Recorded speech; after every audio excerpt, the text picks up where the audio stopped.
Amazing facts India సమర్పించు దానియేలు మరియు ప్రకటన గ్రంథ ప్రవచనములకు మన ప్రభువైన యేసు క్రీస్తు నామములో మిమ్మల్ని హృదయపూర్వకంగా ఆహ్వానిస్తున్నాము.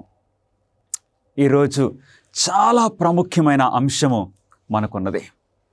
ఈ అంశము మృగము యొక్క ముద్ర.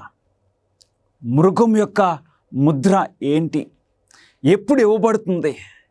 ఈ మృగం ముద్ర గురించి మనం తెలుసుకోవాల్సిన విషయాలు ఈ చిన్న పుస్తకంలో మీ కొరకు మేము ఏర్పాటు చేసి ఉంచాము.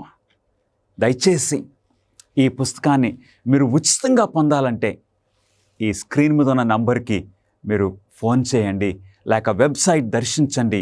మీ చేతుల్లో ఉచితంగా మేము మీకు అందించాలని ఆశపడుచున్నాము. మృగం యొక్క ముద్ర. ఈ చాలా ప్రాముఖ్యమైన అంశాన్ని మనము బైబిల్లో నుండి నేర్చుకోకముందు ప్రార్థన చేసుకుని చదువుకుందాం. మహాపరిశుద్ధుడా, మీకే స్తుతులు స్తోత్రములు. మాతో మాట్లాడండి. మీ పరిశుద్ధాత్మను మాకు బోధకునిగా అనుగ్రహించి మేము గ్రహించినట్లు మా మనోనేత్రములు తెరవమని మా ప్రభువును మీ ప్రియకుమారుడైన నజరేయుడైన యేసు క్రీస్తు నామములో అడిగి వేడుకొంచున్నాం తండ్రి, ఆమెన్. ఆదామవ్వలు పాపము ఈ భూమి మీద ప్రారంభమైన తర్వాత వారు ఏదెను తోటలో నుండి బయటికి రావాల్సి వచ్చింది. ఇప్పుడు ఈ భూమి మీద ఏదెను తోట నుండి బయటకు వచ్చిన తర్వాత వారు జీవితాన్ని ప్రారంభించారు. కొంతకాలంలో వారికి 2 కుమారులు కూడా జన్మించారు. ఆ 2 కుమారులు కయీను, హేబేలు, ఇద్దరు కూడా భిన్నాభిప్రాయములు కలిగిన వారుగా మనం చూస్తూ ఉన్నాము. దేవుని వాక్యం సెలవిస్తుంది. ఆదికాండము 4వ అధ్యాయము 2వ వచనము, హేబేలు గొర్రెల కాపరి, కయీను భూమిని సేద్యపరచువాడు. హేబేలుకు ఆ గొర్రెల వెనక, ఆ కొండలు, ఆ పచ్చిక బయళ్ళలో వెళ్ళటము హేబేలుకి చాలా ఆనందంగా ఉండేది. గొర్రెలను కాస్తూ ఉండేవాడు. కయీను అయితే భూమిని సేద్యపరచువాడు. దేవుని వాక్యం సెలవిస్తుంది, తల్లిదండ్రులు కయీనును, హేబేలును దేవుని మార్గంలో నడిపించడానికి ప్రయత్నం చేస్తున్నారు. దేవుడు ఇప్పుడు పాపము బయలుదేరింది కాబట్టి ఈ పాపము నుండి మానవులంగా మనం బయటపడాలంటే, పాప క్షమాపణ పొందాలంటే దేవుని వాక్యం సెలవిస్తుంది, రక్తము చిందించకుండా పాప క్షమాపణ లేదు. అందు గురించి ఈ కుమారులిద్దరూ ఇప్పుడు యవ్వన ప్రాయంలోనికి వచ్చారు. వారిద్దరూ కూడా దేవునికి అర్పణలు తీసుకుని వచ్చినట్లు ఆదికాండము 4వ అధ్యాయము మనకు తెలియజేస్తుంది. ఈ అన్నదమ్ములు ఇద్దరూ కూడా దేవుణ్ణి ఆరాధించడానికి వచ్చారు. ఇద్దరూ కూడా అర్పణలు తీసుకొని వచ్చారు. హేబేలు అయితే ఒక చక్కటి శ్రేష్టమైన ఒక గొర్రెపిల్లను దేవునికి అర్పణగా తీసుకొచ్చాడు. కయీను అయితే భూమిలో నుండి పండిన ఆ పదార్థములను తీసుకొని వచ్చాడు. ఇద్దరూ బలిపీఠాలు నిర్మించారు. ఇద్దరూ దేవునికి అర్పించారు. దేవుని వాక్యం సెలవిస్తుంది, ఆదికాండము 4వ అధ్యాయము 5వ వచనములో, కయ్యూను అతని అర్పణను ఆయన లక్ష్య పెట్టలేదు. కానీ దేవుడు హేబేలు అర్పించిన ఆ గొర్రెపిల్లను లక్ష్య పెట్టారు. దీనితో ఏం జరిగింది? ఎప్పుడైతే దేవుడు కయ్యూను అర్పణను అంగీకరించలేదో, హేబేలు యొక్క అర్పణను, హేబేలు యొక్క ఆరాధనను దేవుడు అంగీకరించారో, కయ్యూను ఇప్పుడు ఒక కలహం పెట్టుకున్నాడు, కోప్పడ్డాడు. ఆదికాండము 4:8 కయ్యూను తన తమ్ముడైన హేబేలుతో మాట్లాడెను. కయ్యూను తన తమ్ముడైన హేబేలు మీద పడి అతనిని చంపెను. ఎందుకు ఈ కలహము, ఎందుకు ఈ వైరము ఏర్పడింది? ఆరాధన విషయము. కయ్యూను తన తమ్ముడైన హేబేలును చంపేశాడు. తర్వాత ఆదికాండము 4:4 మనం చూస్తే దేవుడు కయ్యూనుతో కూడా మాట్లాడారు. నీ తమ్ముడైన హేబేలు ఎక్కడ ఉన్నాడు? కయ్యూను ఇప్పుడు దేవునితో అమర్యాదగా మాట్లాడాడు. మనకు తెలుసు కయ్యూను శిక్ష, శపించబడ్డాడు. ఈ శిక్ష, ఈ శాపము నేను భరించలేనంతగా ఉన్నదని కయ్యూను అంటున్నాడు. కానీ ప్రభువా నన్ను క్షమించు అని కయ్యూను అనలేదు. అంటే కయ్యూను అవిధేయతలోనే, దేవుని ఎడల తిరుగుబాటులోనే ఉండిపోవడానికి ఇష్టపడినట్లు మనం గమనిస్తూ ఉన్నాము. కయ్యూను దుర్మార్గతలో నిలిచిపోవటం వలన దేవుడు కయ్యూనుకు ఒక గుర్తు వేసినట్లు దేవుని వాక్యము మనకు తెలియజేస్తుంది. అంటే కయ్యూను అవిధేయతలో నిలిచిపోయినందుకు ఒక ముద్ర కయ్యూను పొందినట్లు మనం చూస్తూ ఉన్నాము. గమనిస్తున్నారా ప్రియ దేవుని బిడ్డలారా? ఆరాధన బట్టి ఆ కలహము, నీ తమ్ముని రక్తం యొక్క స్వరము నేలలో నుండి నాకు మొరపెట్టుచున్నదని దేవుడు సెలవిచ్చారు. ఆదికాండము 4:15 మరి ఎవడైనను కయ్యూనును కనుగొని అతనిని చంపకయుండినట్లు యెహోవా అతనికి ఒక గుర్తు వేసను. గుర్తు అంటే ముద్ర అని కూడా అర్థము మనం తీసుకోవచ్చు. దేవుని ప్రియులరా, ఆరాధన బట్టి ఒక కలహము ఏర్పడింది.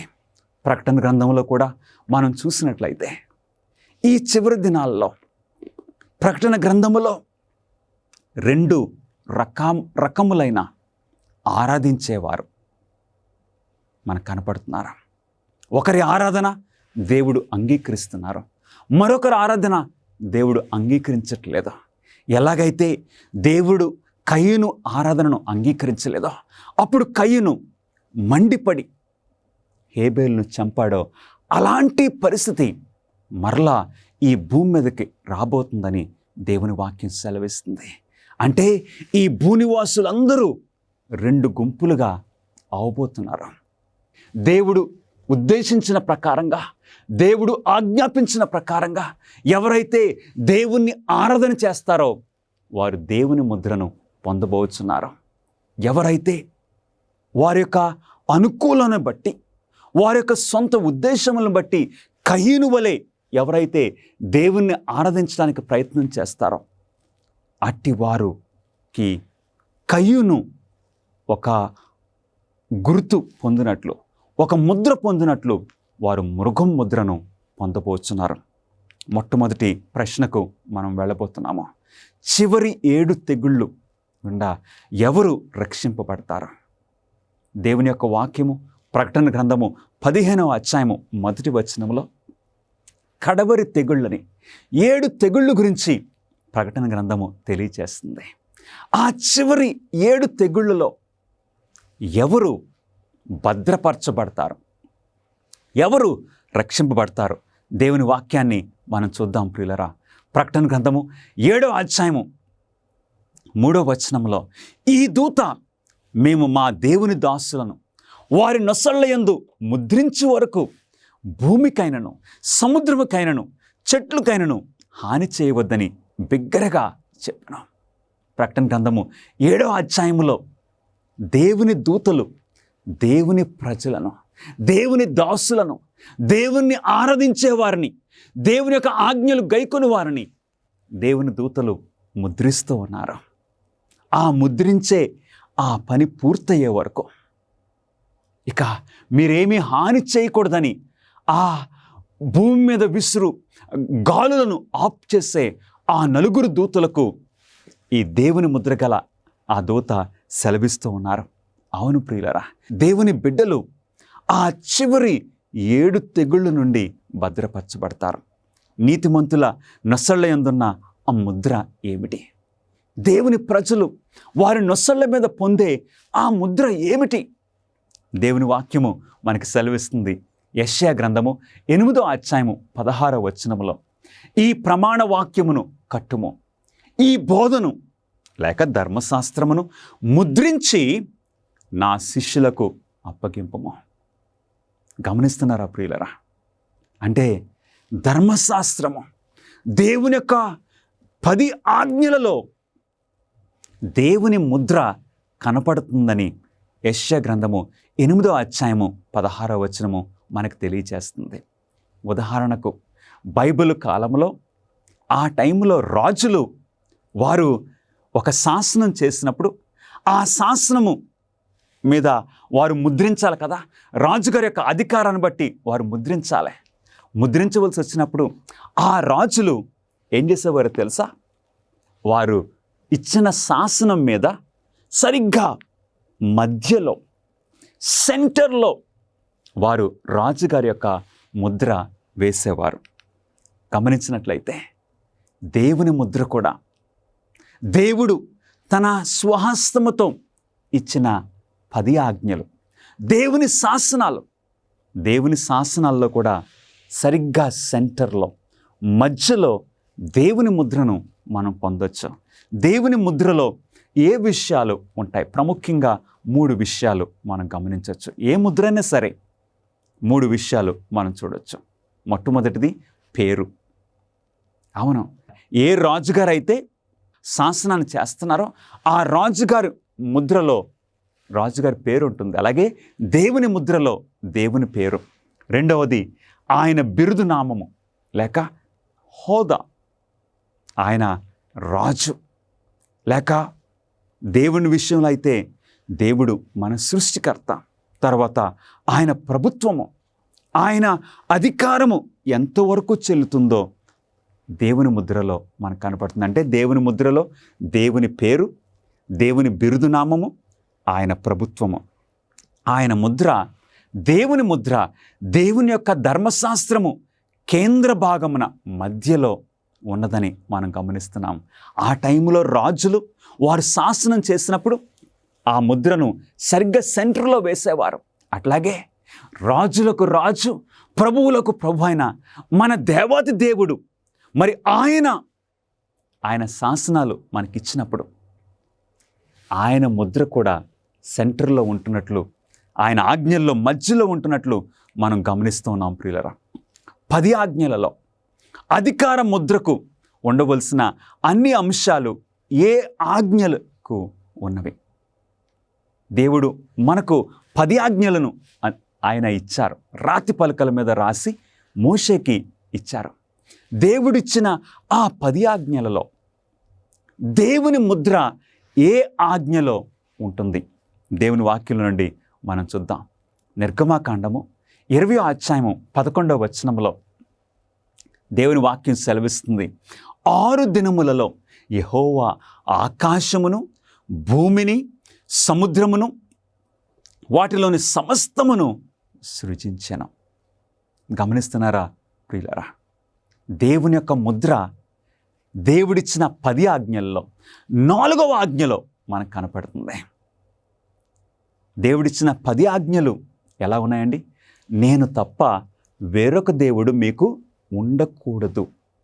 ఇంగ్లీష్లో అయితే thou shalt have no other gods before me. ప్రతిదీ కూడా ఉండకూడదు. నరహత్య చేయకూడదు, వ్యభిచరింపకూడదు, అబద్ధ సాక్ష్యము పలకకూడదు. గమనిస్తున్నారా? ఆ రీతిలో ఉంటే ప్రత్యేకంగా 4వ ఆజ్ఞ అయితే చాలా భిన్నంగా ప్రత్యేకంగా ఉన్నట్లు మనం గమనిస్తున్నాము. దేవుడిచ్చిన 10 ఆజ్ఞల్లో 4వ ఆజ్ఞ పెద్ద ఆజ్ఞగా ఉన్నది. ఏమంటుందండి? విశ్రాంతి దినమును పరిశుద్ధంగా ఆచరించుటకు జ్ఞాపకం ఉంచుకొనుమని నిర్గమాకాండము 20వ అధ్యాయము 8వ వచనములో 4వ ఆజ్ఞ ఆ విధంగా ప్రారంభమవుతుంది. ప్రతి ఆజ్ఞము ఉండకూడదు, చేయకూడదు అన్నట్లుగా ఉంటే ఈ ఆజ్ఞము విశ్రాంతి దినమును పరిశుద్ధంగా ఆచరించుటకు జ్ఞాపకం ఉంచుకొనుమని దేవుని వాక్యం సెలవిస్తుంది. ఆజ్ఞలన్నిటిలో పెద్ద ఆజ్ఞగా ఉన్న ఈ 4వ ఆజ్ఞలో దేవుని ముద్ర మనకు కనపడుతుంది. జ్ఞాపకం ఉన్నాయి కదా, దేవుని ముద్రకు ఉండవలసిన ఆ 3 విషయాలు: ఆయన పేరు, ఆయన బిరుదు నామము, మూడవది ఆయన ప్రభుత్వము, ఆయన అధికారము. మనకి ఆయన అధికారం ఎంతవరకు చెల్లుతుందో ఆ అధికార పరిధి మనకు కనపడుతుంది. నిర్గమాకాండము 20వ అధ్యాయం 11వ వచనములో ఆయన పేరు కనపడుతుంది, యెహోవా. తర్వాత ఆకాశమును, భూమియు, సముద్రమును, వాటిలోని సమస్తమును సృజించెను అంటే సృష్టికర్త. ఆయన హోదా, ఆయన బిరుదు సృష్టికర్త. పేరు యెహోవా, తర్వాత ఆయన హోదా సృష్టికర్త.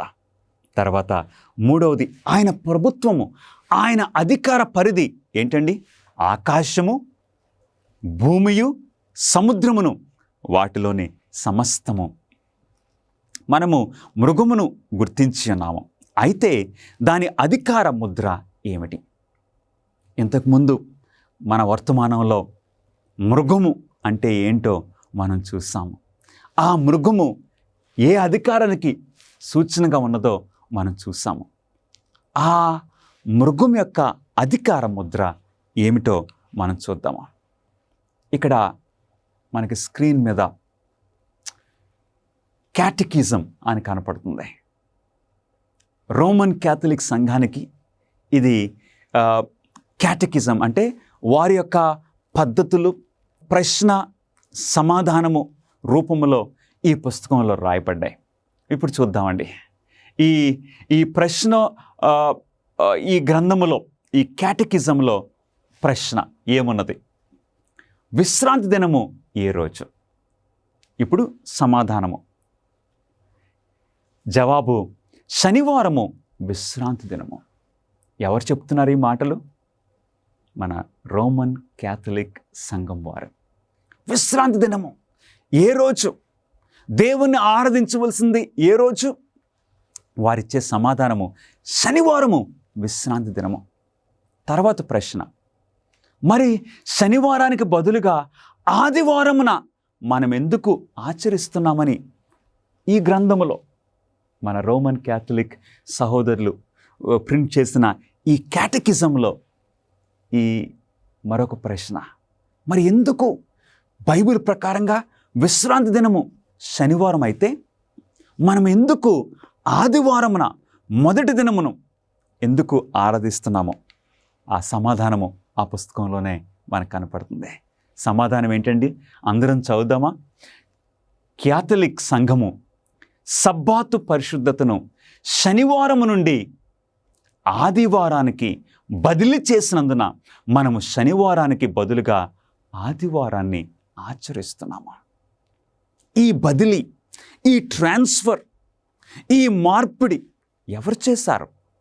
దేవుడు కాదు, యేసుక్రీస్తు వారు కాదు, ఆయన శిష్యులు కాదు.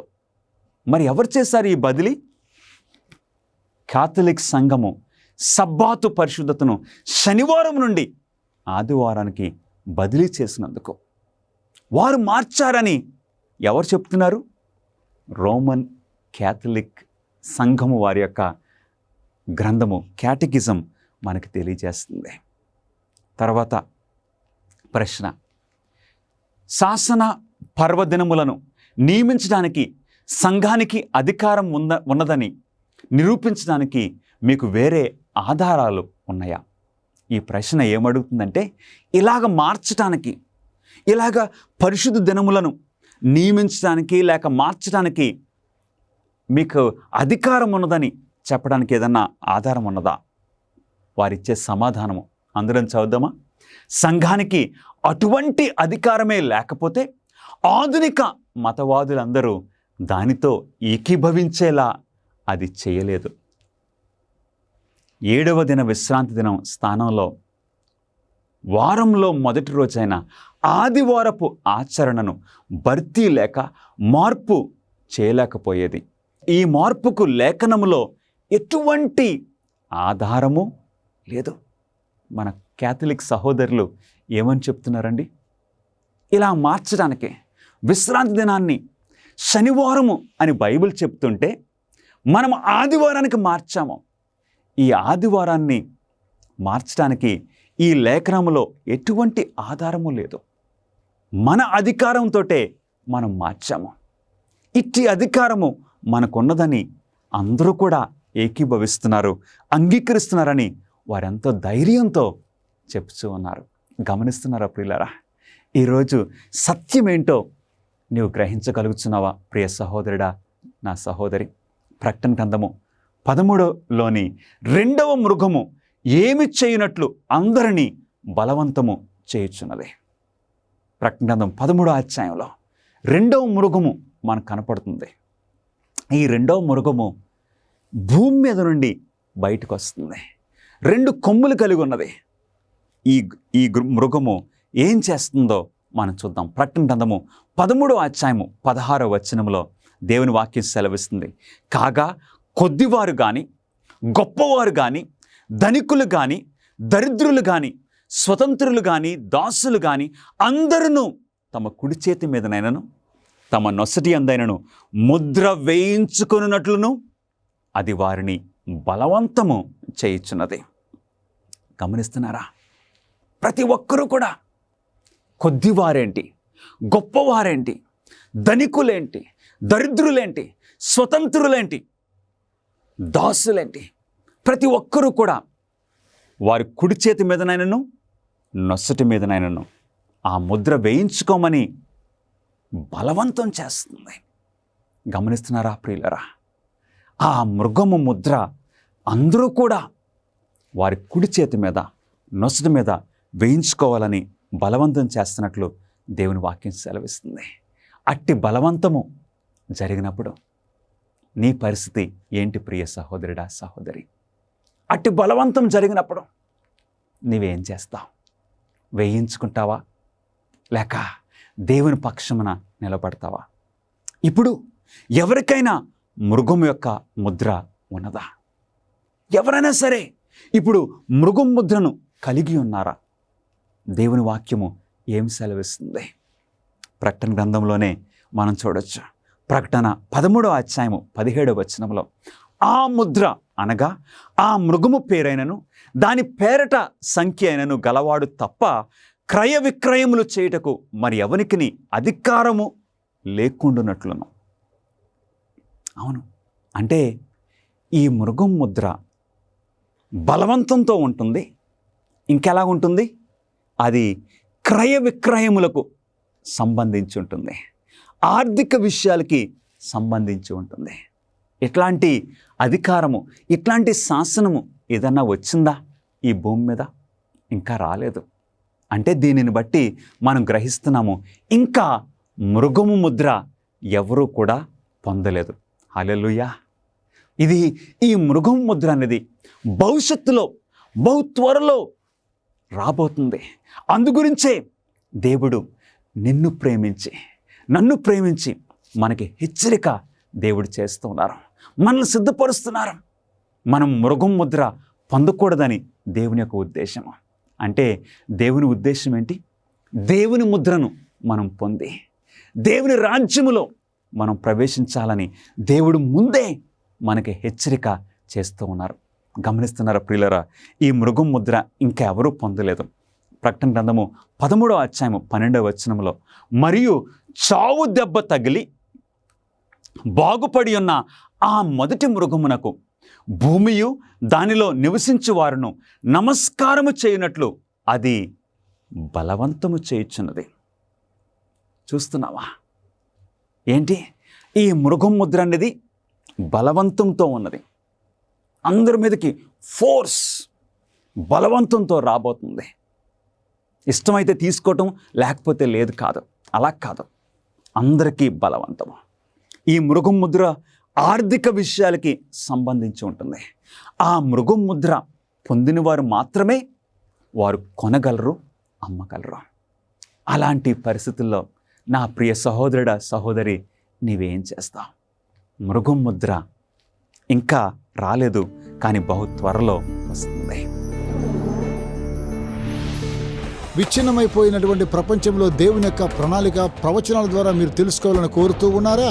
ఆచరణాత్మకమైనటువంటి గొప్ప సవాళ్లను మీరు ఎదుర్కోవాలనుకుంటే మిమ్మల్ని ఉత్తేజపరుస్తున్నాం, ఉత్సాహపరుస్తున్నాం. అమేజింగ్ ఫ్యాక్ట్స్ వారు బైబిల్ చదువుకునేటువంటి గైడ్స్ మీ కొరకై 27 పుస్తకాలను మీకు అనుగ్రహిస్తున్నారు. అద్భుతమైనటువంటి గ్రాఫిక్స్ ద్వారా మీరు అర్థం చేసుకోవడానికి నేరుగా మీకు సమాధానం దయచేస్తూ ఉన్నారు. ప్రతి చదువుకునేటువంటి ఈ గైడ్ ద్వారా బైబిల్లో సరైన సమాధానం గ్రహించుకోగలరు. మీ జీవితంలోని ప్రాముఖ్యమైన ప్రశ్నలకు సమాధానం ఇస్తుంది. ఏ విధంగా మీరు సంబంధాన్ని పెంచుకోగలరు, ప్రభువైన యేసుక్రీస్తు వారు ఎప్పుడు రాబోతూ ఉన్నాడు, ఇంకా ఎన్నో విషయాలను తెలుసుకోవచ్చు. భవిష్యత్తులో ఈ యొక్క విలువైన విషయాన్ని కోల్పోకండి. మీ జీవితాన్ని రూపాంతరపరుస్తూ ఉన్నాయి అమేజింగ్ ఫ్యాక్ట్స్ వారు ఇచ్చేటువంటి బైబిల్ చదువుకునే పుస్తకం.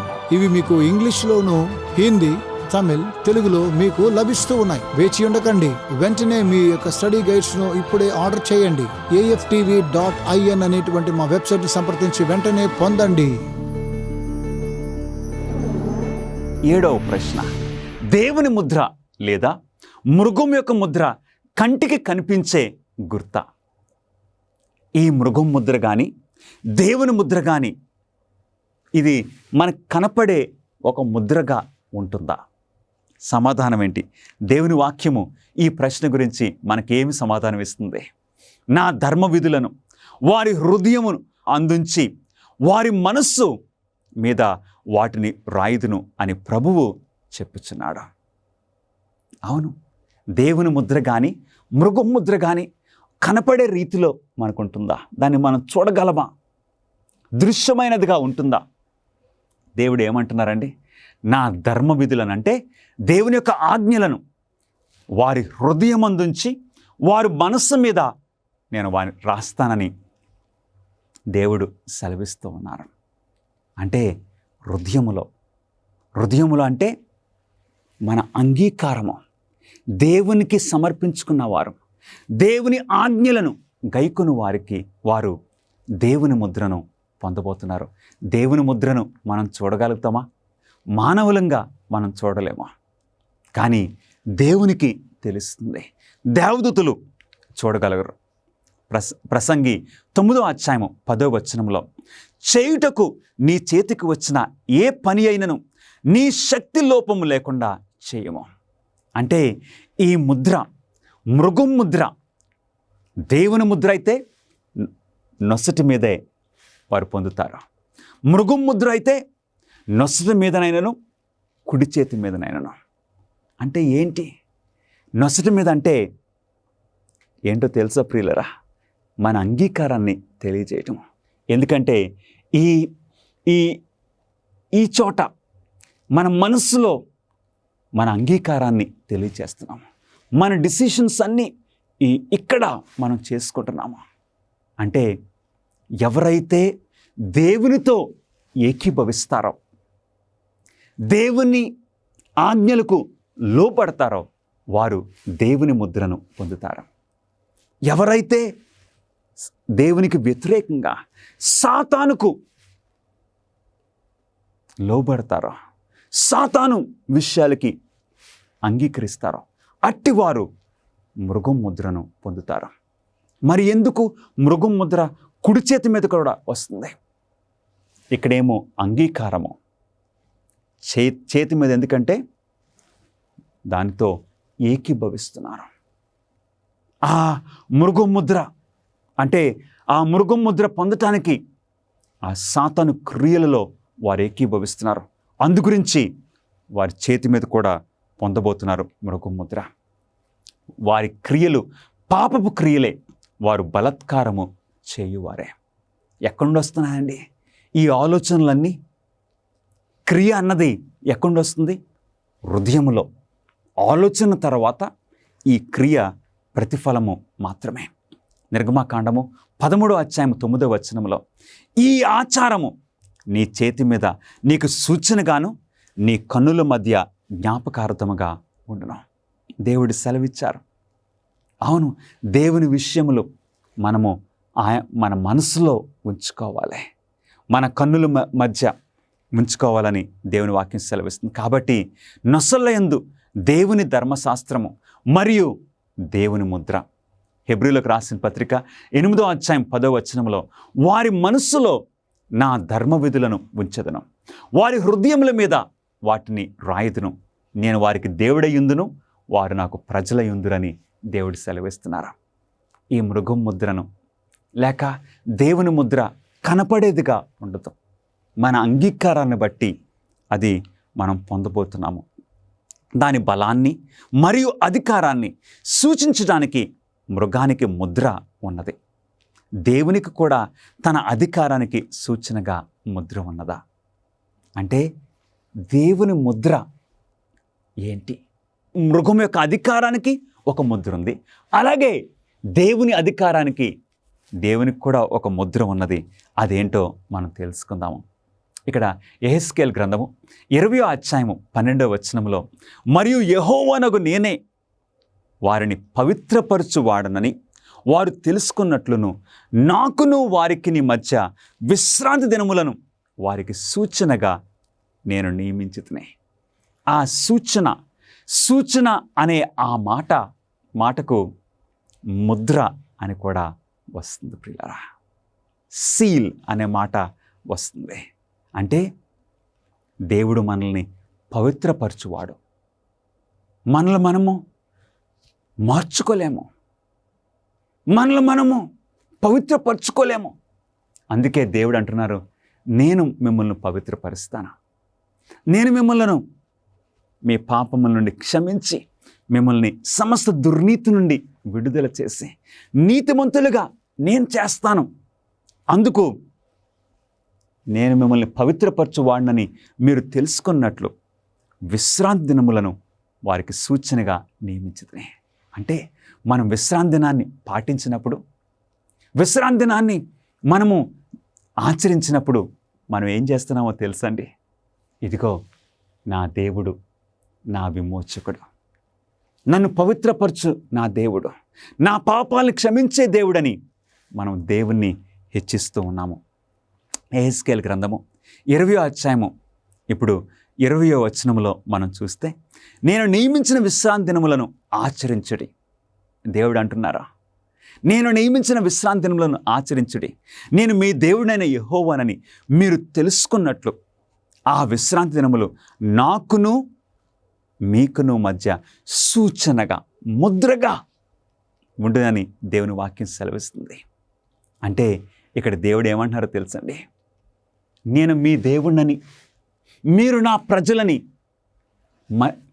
మీకును నాకును మధ్య ఒక చక్కటి సంబంధం ఉన్నదని తెలుసుకోవడానికి ఒక సైన్, ఒక ముద్ర, ఒక సూచన. ఏంటి ఆ సూచన? విశ్రాంతి దినములో. అవును, మన భారతదేశంలో ఈ మాంగళ్యము లేకపోతే మంగళసూత్రం అంటారు చూడండి, ఆ యొక్క పెండ్లి కుమారుడు పెండ్లి కుమార్తె మధ్యలో అదొక సూచనగా ఉంటుంది. అవును, ఆ మంగళసూత్రాన్ని వారు చూసినప్పుడల్లా, ఆ స్త్రీ దాన్ని చూసుకున్నప్పుడల్లా, ఇదిగో నా భర్త నన్ను వివాహం చేసుకున్నప్పుడు ఆయన చేసిన వాగ్దానాల్ని జ్ఞాపకం చేయటానికి ఒక సూచన. వారిద్దరి మధ్యన వారు భార్య భర్తలని వారికి ఒక సూచన. అలాగే మనల్ని సృష్టించిన మనల్ని సృష్టికర్త, మనల్ని విమోచించిన మన విమోచకుడు, మన దేవుడని సూచనలుగా విశ్రాంతి దినాన్ని దేవుడు మనకు అనుగ్రహించారు. అంటే విశ్రాంతి దినాన్ని మనం పాటించడం ద్వారా మనము ఈ విశ్వానికి ఏం తెలియజేస్తున్నాం తెలుసా ప్రియులరా? దేవుడు మన సృష్టికర్త, దేవుడు నా విమోచకుడు. A sign. ఈ సూచనలు దేవుడు మనకిచ్చారు విశ్రాంతి దినాన్ని. అంటే దేవుని ముద్ర ఎక్కడున్నది ప్రియులరా? విశ్రాంతి దినములో ఆయన అధికారము. తర్వాత నిర్గమాకాండము 31వ అధ్యాయము 12-13 వచనములలో, నేను నియమించిన విశ్రాంతి దినములను ఆచరింపవలెను, మిమ్మును పరిశుద్ధపరచు యెహోవాను నేనే అని తెలుసుకున్నట్లు అది మీ తరతరములకును నాకును మీకును గుర్తగును. ఏంటి? విశ్రాంతి దినము. దేవుడు మన సృష్టికర్త మాత్రమే కాదు, మన విమోచకుడు మాత్రమే కాదు, మనల్ని పరిశుద్ధపరిచే మన దేవుడు అని మనం గుర్తుపెట్టుకోవడానికి దేవునికి మనకును మధ్యన దేవుడు విశ్రాంతి దినములను ఆయన ఏర్పాటు చేశారు. అంటే వారం వారము వచ్చే ఈ 7వ దినము, ఆ విశ్రాంతి దినము ఎంత అర్థంతో కూడి ఉన్నదో మీరు గమనిస్తున్నారా? విశ్రాంతి దినాన్ని పాటించడం ద్వారా మనము ఈ విశ్వానికి తెలియజేస్తున్నాము, దేవుడు నన్ను సృష్టించారు. నేను ఒక కోతి నుండి కానీ లేక ఈ పరిమాణ సిద్ధాంతం ద్వారా నేను రాలేదు. దేవుడు నన్ను సృష్టించారు. దేవుడే నన్ను పవిత్రపరిచే నా విమోచకుడు. దేవుడు నా జీవితాన్ని పరిశుద్ధపరుస్తున్నారనే ఆ చక్కటి గుర్తింపు మనకు కలుగుతుంది. నిర్గమాకాండము 31వ అధ్యాయం 17వ వచనంలో నాకును ఇశ్రాయేలులకు అది ఎల్లప్పుడూ గుర్తయ్యుండును. ఈ విశ్రాంతి దినం అనేది ఒక సైన్, ఒక సూచనగా దేవుడు ఒక తరానికి కాదు, లేక ఒక గుంపుకు మాత్రమే కాదు, ఇది తరతరములకు గుర్తయ్యుండునని దేవుడు సెలవిచ్చారు. అవును ప్రియులరా, ఒక టైంకి సంబంధించింది మాత్రమే కాదు, మనం పరలోక రాజ్యం చేరిన తర్వాత కూడా యెషయా గ్రంథము 66వ అధ్యాయము 22, 23, 24 వచనాల్లో మనం పరలోక రాజ్యం చేరిన తర్వాత కూడా ఈ విశ్రాంతి దినాలని మనం పాటించబోతున్నాం. ఎంత అర్థంతో కూడిన విశ్రాంతి దినమో మీరు గమనిస్తున్నారా? క్రీస్తు విరోధి అధికారము దేనిని మార్పు చేయుటకు పూనుకొనెను. అవును, ఈ క్రీస్తు విరోధి దేనిని మారుస్తాడు? ముందే దేవుడు తెలియజేశారు. దానియేలు గ్రంథము 7వ అధ్యాయము 25వ వచనములో ముందే దేవుడు తెలియజేశారు. ఇలాంటి మార్పు సాతానుడు విశ్రాంతి దినాన్ని మార్చబోతున్నాడు అని దేవుడు ముందే ఆయన ప్రవక్త అయిన దానియేలు ద్వారా మనకు తెలియజేశాడు. అతడు అంటే క్రీస్తు విరోధి లేక సాతానుడు, సాతాను యొక్క అనుచరులు పండుగ కాలములను, న్యాయ పద్ధతులను నివారణ పూనుకొనును. నివారణ చేయటం అంటే మార్చేసేయటము, మార్పు చేయటము. ఇలాంటిది జరగబోతుందని దేవుడు ముందే తెలియజేశారు. ఎందుకు? నీవు నేను మోసపోకూడదని. గమనిస్తున్నారా నా ప్రియ స్నేహితులారా? దేవుడు నిన్ను నన్ను ప్రేమించి మనకిస్తున్నారు. ఈ పోపుకు కాలాలను మార్చడానికి, చట్టాలను రద్దు చేయడానికి మరియు అన్ని విషయాలలో క్రీస్తు శాసనాలలో కూడా కలుగు చేసుకునే అధికారము కలదు. ఈ మాటలు దేవదూషణ కాదా? దేవుడు తన స్వహస్తముతో రాతి పలకల మీద ఆయన ఆజ్ఞలను రాసి దేవుడు ఆయన ముద్రను వేశారు. ఆ 4వ ఆజ్ఞలో ఆయన సీల్ 4వ ఆజ్ఞలో పెట్టారు. ఇవి ఎవరూ కూడా మార్చకూడదని రాతి పలకల మీద దేవుడు రాశారు. ఎవరూ కూడా చింపివేయటానికి, మార్చివేయడానికి అధికారం లేకుండా రాతి పలకల మీద రాసి ఇది తరతరములు ఉండాలని దేవుడు ఉద్దేశిస్తే, ఇప్పుడు ఈ క్రీస్తు విరోధి ఏం చేస్తున్నాడు? దేవుడు ఏర్పాటు చేసిన ఆ కాలానికి సంబంధించిన ఆ పద్ధతులను, ఆ చట్టాలని మార్చడానికి ప్రయత్నం చేయటము ఇది దేవదూషణ కాదా ప్రియులారా?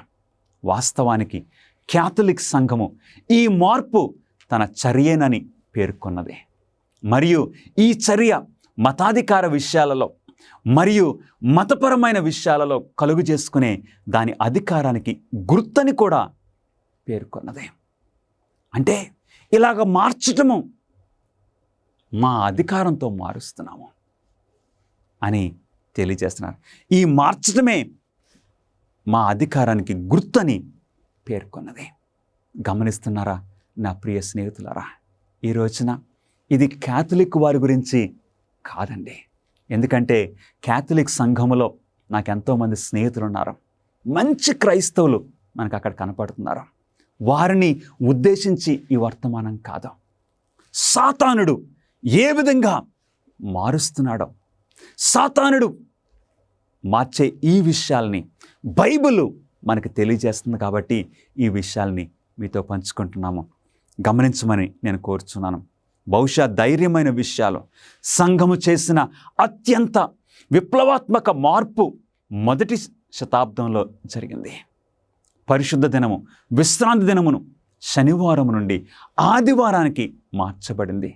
లేఖనాల్లో ఉన్న ఏ మూల నుండి కూడా ఆ మార్పుకు అధికారం లేదు.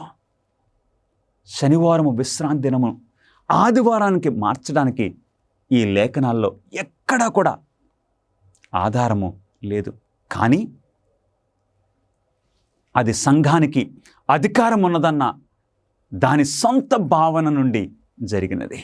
ఈ మార్పుకి బైబిల్ నుండి ఎక్కడా కూడా ఆధారం లేదు. మరి ఎలా మార్చగలిగారు? మా సంఘానికి ఉన్న అధికారాన్ని బట్టి మార్చాము. లేఖనాలే ఏకైక అధికారముగా, ఆధారంగా ఉండాలని భావించే వ్యక్తులు లెక్క ప్రకారము 7వ దిన అడ్వెంటిస్టులుగా మారాలి మరియు శనివారాన్ని పరిశుద్ధంగా ఆచరించాలి. Saint Catherine Catholic Church Sentinel, May 21, 1995. దీని అర్థం ఏంటో తెలుసా? ఈ శనివారం నుండి ఆదివారానికి మార్చింది బైబిల్ అధికారాన్ని బట్టి కాదు, సంఘ అధికారాన్ని బట్టి.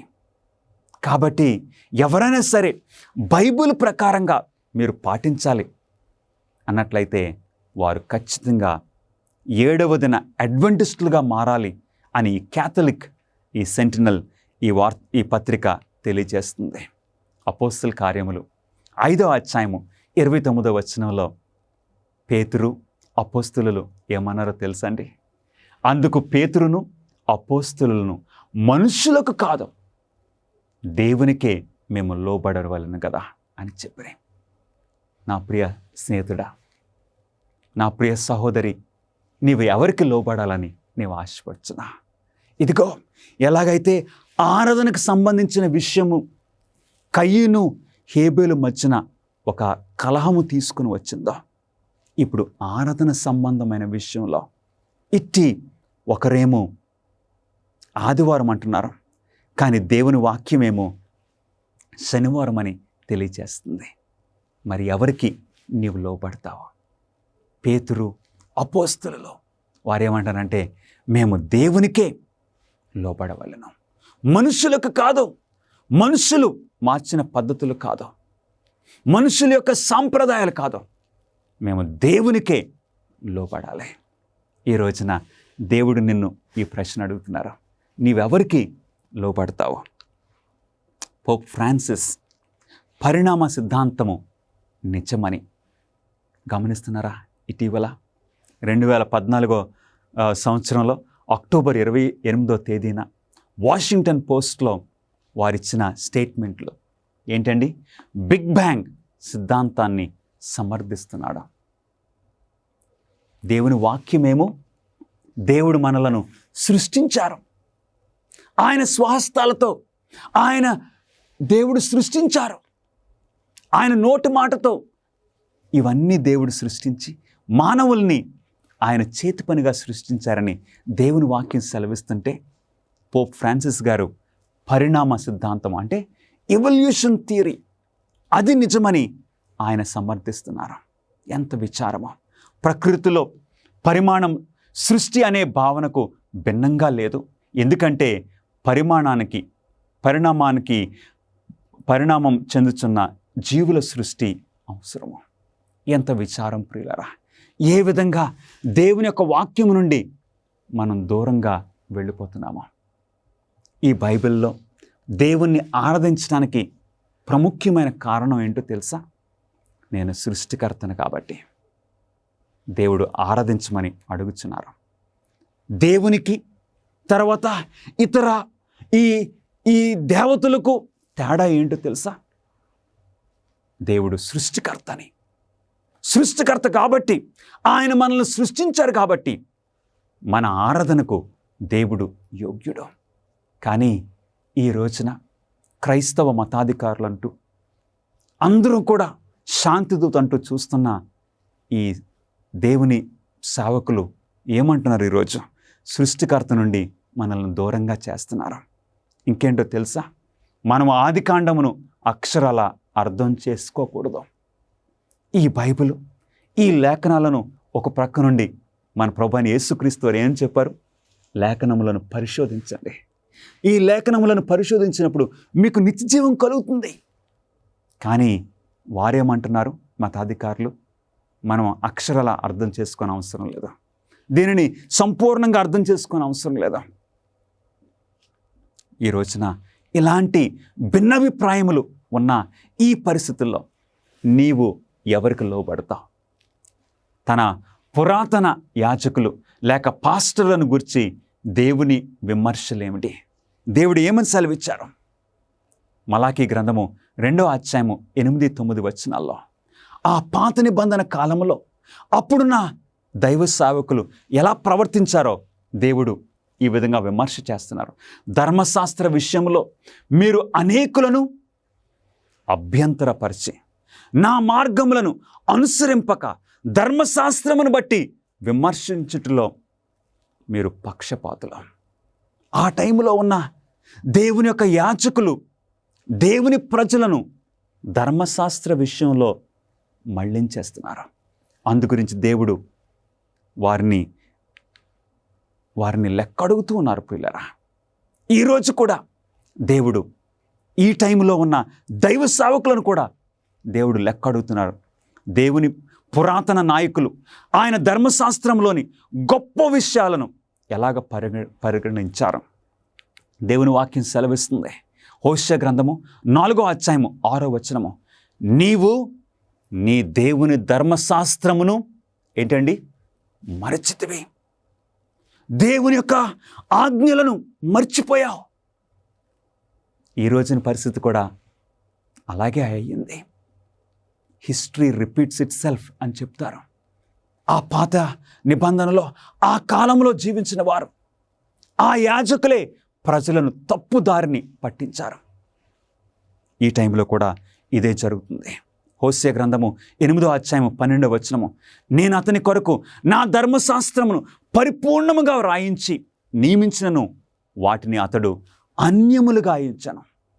అంటే దేవుని ఆజ్ఞలు తెలియనట్టుగా వారు ప్రవర్తించారు, లెక్కలేనట్టుగా వారు ప్రవర్తించారు. దేవుని యొక్క హృదయము ఎంత గాయపడి ఉంటుందో ఒకసారి గమనించండి. 1 యోహాను 5వ అధ్యాయం 3వ వచనము, మనం ఆయన ఆజ్ఞలను గైకొనుటయే దేవుని ప్రేమించుట, ఆయన ఆజ్ఞలు భారమైనవి కావు. దేవుని 10 ఆజ్ఞలు భారమైనవని నువ్వు అంటున్నావా ప్రియ సహోదరుడా? దేవుని వాక్యం అంటుంది ఆయన ఆజ్ఞలు భారమైనవి కావు.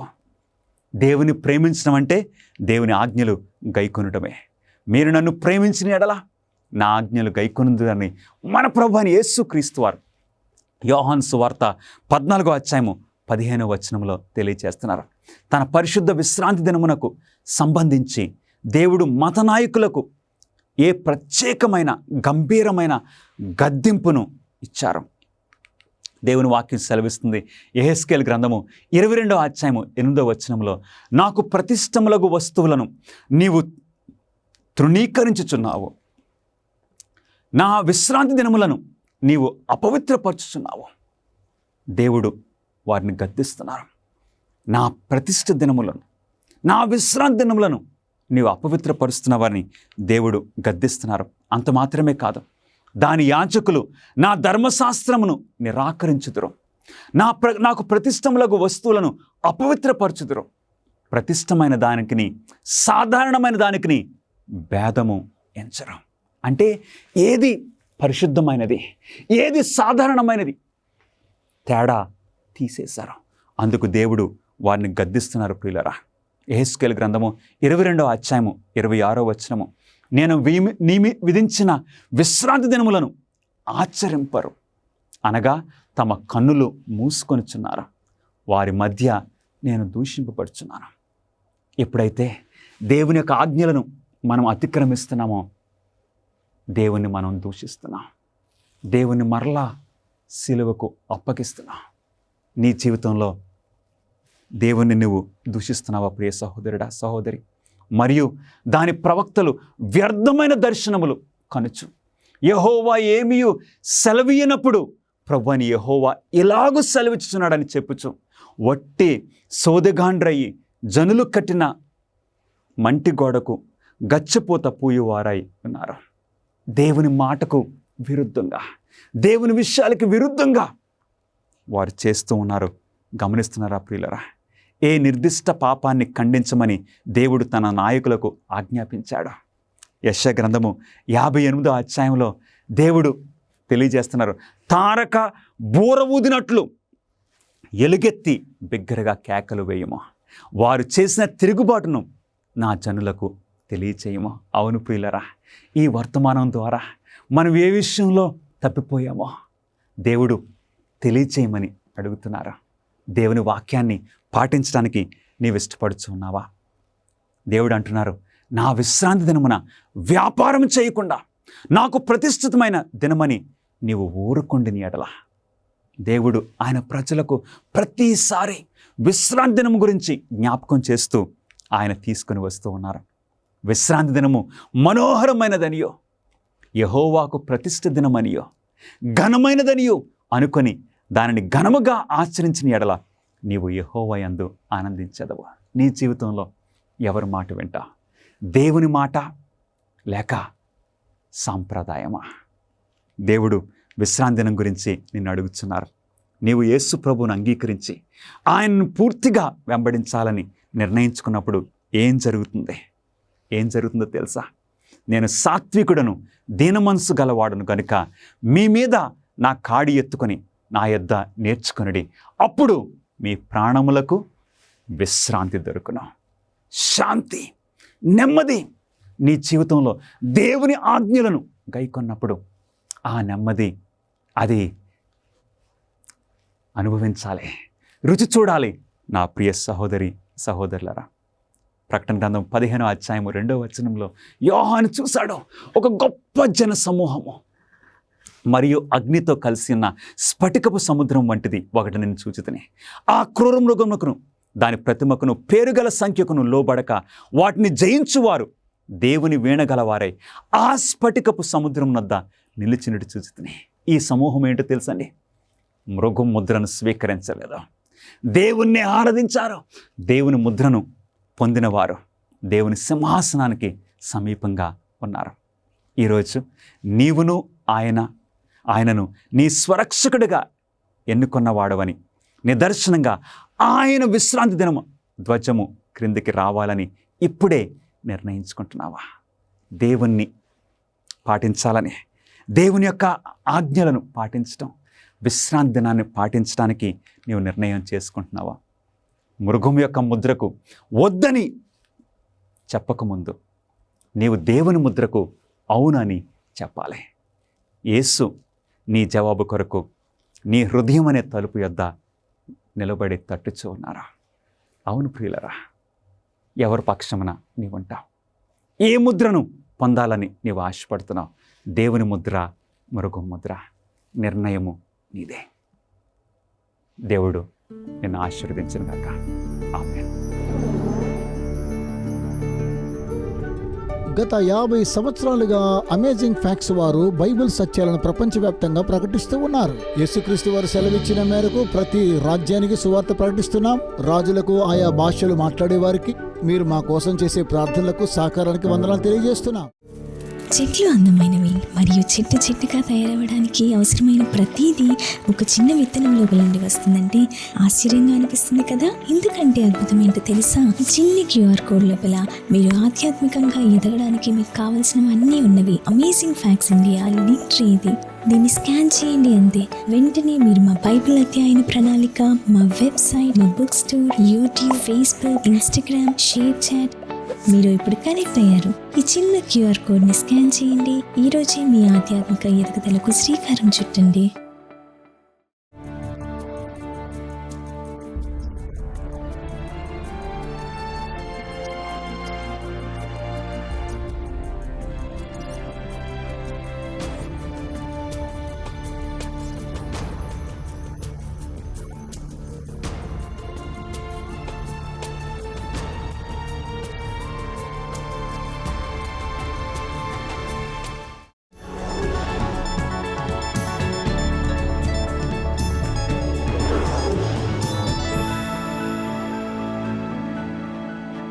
అన్యదేశ జంతువులు, అందమైన వృక్ష సంపద, అద్భుతమైన దృశ్యాలతో నిండిన అందమైన ద్వీప దేశం ఫిజీలో నేనిక్కడ ఉన్నాను. ఇక్కడ ప్రజలు ప్రపంచంలోనే అత్యంత మంచివారు. కానీ ఇది ఎల్లప్పుడూ అలా ఉండదు. దీనిని ఒకప్పుడు నర్మాంస ద్వీపం అని పిలిచేవారు. ఫిజియన్ యోధులు దక్షిణ పసిఫిక్లో అత్యంత భయంకరమైన వారిలో కొందరు చాలా భయపడ్డారు. తమ ప్రత్యర్థుల మెడను పగలగొట్టడానికి వారు ఉపయోగించిన ఆయుధాలలో ఇదొకటి. ఇది ఎందుకని మీరు అర్థం చేసుకోవచ్చు. వారు మిషనరీలను చంపి తినడానికి చాలా కాలం ముందు వారు ఒకరితో ఒకరు పోరాడుతూ చంపుకుంటూ తింటూ ఉండేవారు. వాస్తవానికి మీరు ద్వీపంలోని వివిధ చిన్న ప్రదేశాల గుండా వెళుతున్నప్పుడు వారు మానవ మెదడులను తినడానికి ఉపయోగించిన కొన్ని ఫోర్క్ల రీమేక్లను మీకు విక్రయిస్తారు. నిజానికి ఒక నర్మాంస భక్షక నాయకుడు రతు ఉద్రే ఉండేవాడు. 1800లలో ఎక్కువ మంది బాధితులను చంపి తినేసినందుకు గిన్నిస్ బుక్ ఆఫ్ వరల్డ్ రికార్డ్స్లో ఉంది. తాను ఎవరినైనా చంపిన ప్రతిసారి ఒక రాయిని పక్కన పెడతానని, తన జీవితంతో నాటికి తన వద్ద చాలా పెద్ద రాళ్లకుప్ప ఉందని గొప్పగా చెప్పుకుంటాడు. అతను 900 మంది ఉన్న పరిసరాల్లో ఎక్కడో తిన్నాడనే అంచనా. అయ్యో, నరమాంస భక్షానికి ఫిజియన్లు మాత్రమే గుత్తాధిపత్యం కలిగి లేరని మీకు తెలుసు. నిజానికి మనమందరం నరమాంస భక్షకులుగా ఉండగలమని బైబిల్ చెప్తోంది. గలతీయులకు 5:15 ఇలా చెప్తోంది, మనం ఒకరినొకరు కొరుక్కుని మింగేస్తే ఒకరినొకరు తినేయచ్చు. ఇది నీచమైన గ్యాసిప్ ద్వారా ప్రజల ప్రతిష్టను నాశనం చేయడం గురించి. పాటన్ అనే ఒక ప్రసిద్ధ మిషనరీ అతను కానిబల్ దీవులకు వెళ్లడానికి సిద్ధమవుతున్నప్పుడు అతని స్నేహితులు, కుటుంబ సభ్యులు వద్దన్నారు. మీరు తింటారని వారు చెప్పారు. నేను చనిపోతే నన్ను పురుగులు తింటాయా లేదా దేవుడు కోరుకుంటే, నేను దేవుని చిత్తం చేస్తున్నంత కాలం నన్ను నర్మాంస భక్షకులు తింటారా అనేది నాకు పట్టింపు లేదని ఆయన అన్నాడు. అతను నర్మాంస భక్షకుల ద్వీపానికి వెళ్లి చాలా మందిని క్రీస్తు వద్దకు తీసుకొచ్చాడు. అతను వృద్ధాప్యంలో శాంతియుతంగా మరణించాడు. కొన్ని పురాతన నర్మాంస భక్షక సంస్కృతులు మీరు చంపినప్పుడు, మీ శత్రువును మింగివేసినప్పుడు మీరు వారి ఆధ్యాత్మిక బలాలు లేదా శక్తులను మీలో తీసుకుంటారని నమ్ముతారు. కానీ అది నిజంగా అసంబద్ధం. కానీ లేఖనాల్లో ఒక రకమైన నర్మాంస భక్ష్యం ధృవీకరించబడింది. అది కరెక్ట్. యోహాను 6:53 యేసు ఇలా అన్నాడు, మీరు నా శరీరం తిని నా రక్తం త్రాగితే తప్ప మీలో జీవం లేదు. మీకు కావలసింది ఆయన వాక్యాన్ని చదివి ఆయన జీవితం గురించి తెలుసుకోవడం. మీ స్థానంలో ఆయన త్యాగాన్ని విశ్వాసం ద్వారా అంగీకరించడం. మీరు కొత్త హృదయాన్ని కలిగి ఉండి కొత్త జీవిగా మారచ్చు. మీరిప్పుడు కూడా అది చేయొచ్చు.